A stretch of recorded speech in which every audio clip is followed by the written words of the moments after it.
Lewis, James has got something to share with you all guys, so be friendly. Sorry, there's no supporters here, so I'm sure we can be pretty friendly. This is James, guys. Warm welcome, please!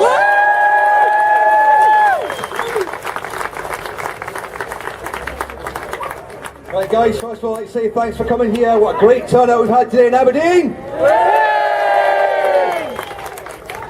This is just a wee something I put together the other day, just a wee something about what we're about. Just over 2 weeks ago, we stood here like many others throughout Scotland, not in small numbers but in thousands. We stood here for something we believed in. We stood for a fairer Scotland, a more just Scotland, a Scotland with equal rights and powers for all who live here.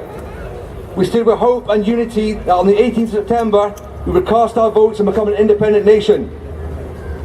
Many of us stayed up all night to watch with our hearts in our mouths as the results rolled in. Many of us went to bed in the hope we would wake up a free nation. And as it became clear that we had lost the vote, our hearts broke, hope became anguish and heartbreak. Tears flowed, and many who had fought so hard for it felt destroyed.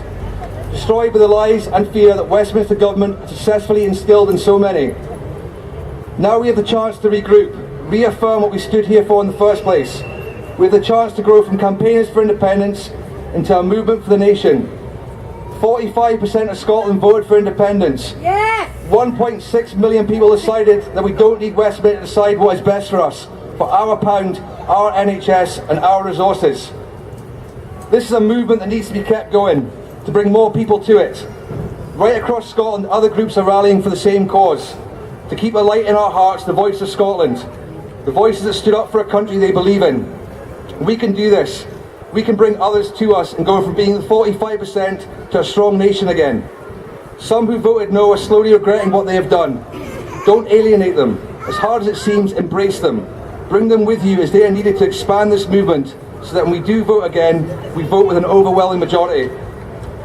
Today outside Holyrood, the same movement is happening.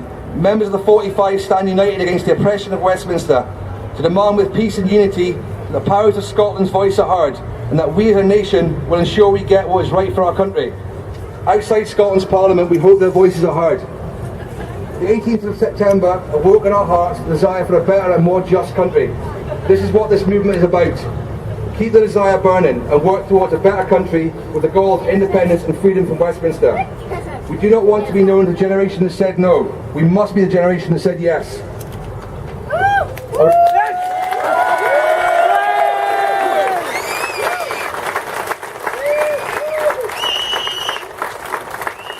I'm just going to finish now with a quote from Robert the Bruce of Bannockburn. You are gathered here with me, so it is needful that you be strong, bold and without fear. If you behave in this way, you surely will have victory. Thank you.